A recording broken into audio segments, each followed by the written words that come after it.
मेरा कल का स्टॉक था 108 टन और आज का मेरा स्टॉक है 90-200। तो 108 में से 90-200 अगर हम हटाएंगे तो हमारा बचेगा 17 टन 800 कंजक्शन। जो हमारा कल का मेथनॉल था उसमें से आज का मेथनॉल को हम घटाएंगे, जितना बचेगा वही हमारा प्लांट में खाया है। जैसे हमने निकाला अभी 17,800 मेरा कंजक्शन हुआ। अब स्टॉक देखेंगे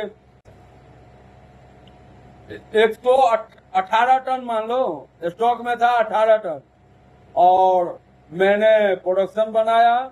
अब प्रोडक्शन कैसे नापेंगे तो पहले हम एमएसटी का डिप ले लेंगे। जैसे कि आप लोगों को मैं बता दूं, जैसे मान लो आप लिख लोगे M1, M2, M3, M1, M2, M3, M4।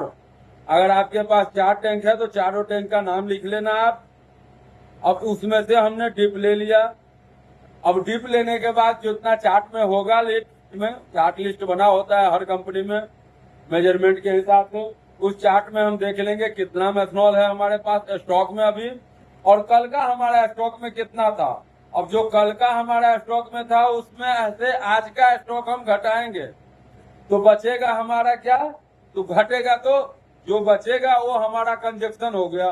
जैसे कल का हमारा 108 टन था और आज का हमारा स्टॉक है 90 टन, तो 18 टन 18,800 मेथनॉल गया। तो 18,800 हमारा फॉर्मल्डिहाइड प्लांट में मेथनॉल यूज हुआ है। वैसे ही हम फॉर्मल्डिहाइड का ले लेंगे। जैसे हमारा कल का स्टॉक कितना था वो हमें पता कर लेना है, तो पूछ लेना है या देख लेना है। और अगर नहीं जानते हैं आप, नहीं आज पहली बार प्लांट चल रहा है, तो पहले आप फॉर्मल्डिहाइड का प्लांट डिप ले लो, फिर मेथनॉल का डिप ले लो और फिर आप जो टैंकर खाली किए होंगे मेथनॉल का उसका लिस्ट होगा आपके पास, उससे आप जोड़ लो उसमें से कितना आपने खाली किया है। अगर 100 टन आपने खाली किया है और 90 टन बच रहा है तो 10 टन अगर घट रहा है तो वो हमारा कंजक्शन हुआ। और फॉर्मल्डिहाइड में अगर हमारे पास नहीं है या था तो उसको घटा देंगे, अगर नहीं है तो जो है वो हमारा प्रोडक्शन हो गया।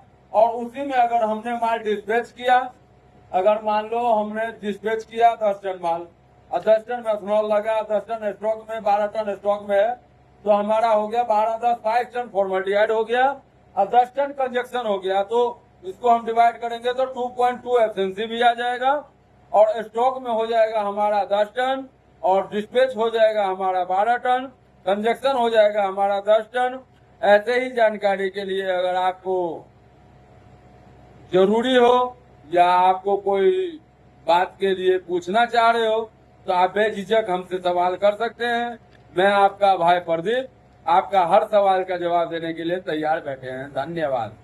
ऐसे ही वीडियो देखने के लिए चैनल को सब्सक्राइब करें और अपना रिएक्शन आप कमेंट में जरूर बताएं। धन्यवाद।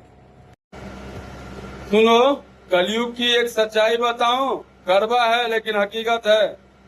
जानते हो कई ऐसे मिले हमको जो बोला भाई मैं तो इज्जत करता हूँ, मुझे इज्जत नहीं कोई करता है। तो भाई तुमको इज्जत क्यों करेगा? अगर तुम ही सबको इज्जत करोगे तो तुम्हारी इज्जत कौन करेगा भाई? अगर तुम्हें इज्जत लेना है तो दूसरे को इज्जत करना छोड़ो, क्योंकि ये कलयुग है। कलयुग में जिसको तुम इज्जत करोगे वो तुम्हारी इज्जत नहीं करेगा, जिसको तुम अपना मानोगे वो तुम्हें अपना नहीं मानेगा और जिसको तुम निगलेक्ट करोगे वही तुम्हारा साथ देगा। Try again next person. Okay, comment fast.